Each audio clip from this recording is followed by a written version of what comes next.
Sebenarnya kami memandang memang saat ini ekonomi Indonesia, meskipun kami perkirakan tahun ini kita tetap akan bisa tumbuh, di level 5%, tapi kami melihat memang saat ini ekonomi Indonesia masih menghadapi triple pressure. Nah, salah satunya tadi, selain dinamika pemilu di Amerika Serikat, tapi juga kita menghadapi resiko geopolitik di Timur Tengah yang sudah mulai meningkat intensitasnya dan kemudian pelemahan ekonomi China. Nah, ini menjadi risiko sebenarnya.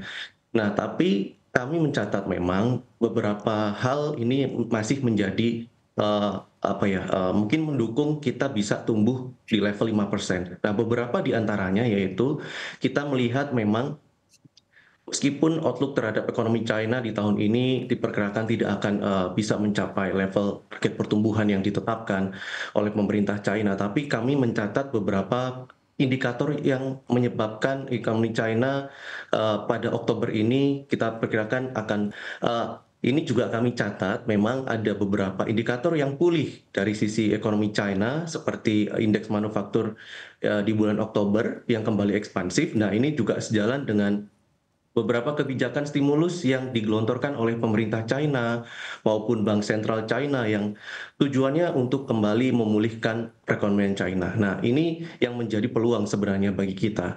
Tapi beberapa hal yang mungkin menjadi yang perlu kita waspadai ke depan, yaitu yang pertama tentu tadi dinamika politik dari pemilu AS yang saat ini masih berlangsung di bulan November. Nah, ini menjadi hal yang perlu kita waspadai ke depan. Mhm. Seperti Beberapa apa hal kewaspadaan diantaranya yang harus yaitu diperhatikan, Pak Agus?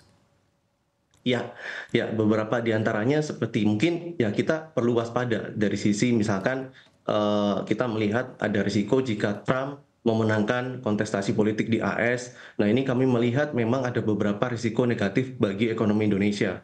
Ya, kami mencatat beberapa diantaranya misalkan terkait dengan kebijakan restriksi yang cukup ketat terhadap produk-produk impor, kemudian terutama dari China, kemudian beberapa kebijakan yang seperti fiskal ekspansif dari Amerika Serikat yang tentu ini akan menekan stabilitas di pasar keuangan Indonesia.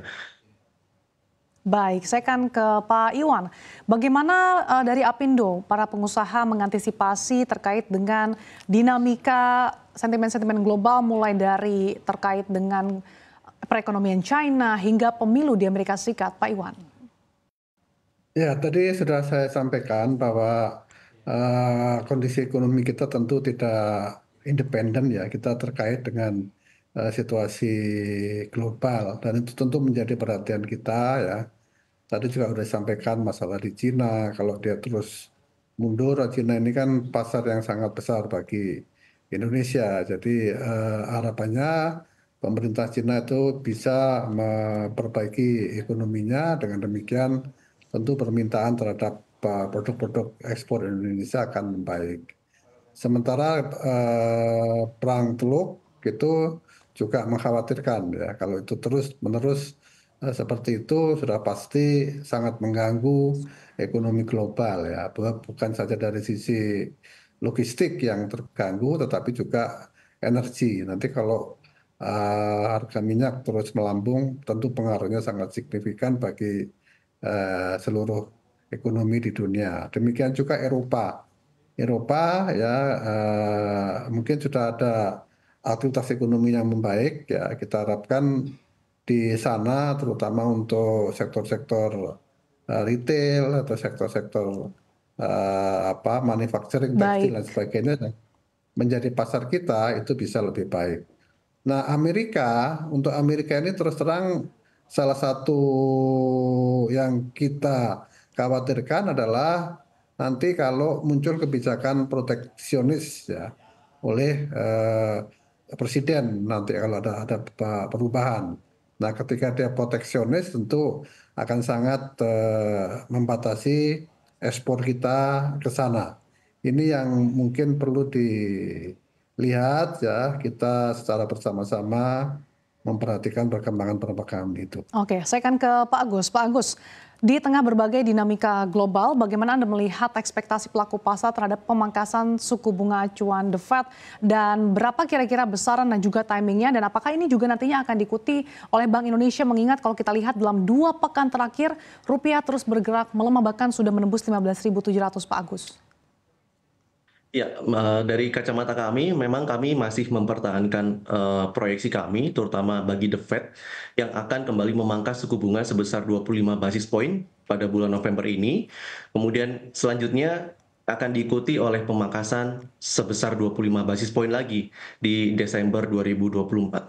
Nah, kemudian kami juga mencatat sebenarnya, lalu bagaimana sih keberanian BI, apakah BI akan mengikuti langkah The Fed atau justru BI akan cenderung lebih mungkin defensif terhadap kebijakan suku bunga. Nah, kami sebenarnya melihat memang ketika The Fed memutuskan untuk memangkas suku bunga sebesar 50 basis poin pada pertemuan sebelumnya, ini menjadi peluang bagi Indonesia, terutama Bank Indonesia, untuk melakukan pelonggaran suku bunga. Kemudian selanjutnya kami juga memperkirakan BI akan mengikuti langkah The Fed untuk memangkas suku bunga di sisa akhir tahun ini, namun relatif lebih sedikit. Jadi kami memperkirakan BI akan memangkas suku bunga sebesar 25 basis poin pada pertemuan November 2024. Nah, mungkin di sini yang menjadi garis bawah adalah kami akan terus memantau, terutama terkait dengan kondisi rupiah yang betul tadi beberapa pekan ini mengalami fluktuatif. Nah, ini tentu membatasi ruang gerak BI untuk melakukan penyelesaian atau memangkas suku bunga kembali di bulan November. Apabila kami melihat memang masih ada potensi risiko dari sisi stabilitas nilai tukar, mungkin kami akan cenderung lebih defensif dan memperkirakan BI kemungkinan akan menunda pemangkasan suku bunga yang tadinya November menjadi Desember. Jadi seperti itu.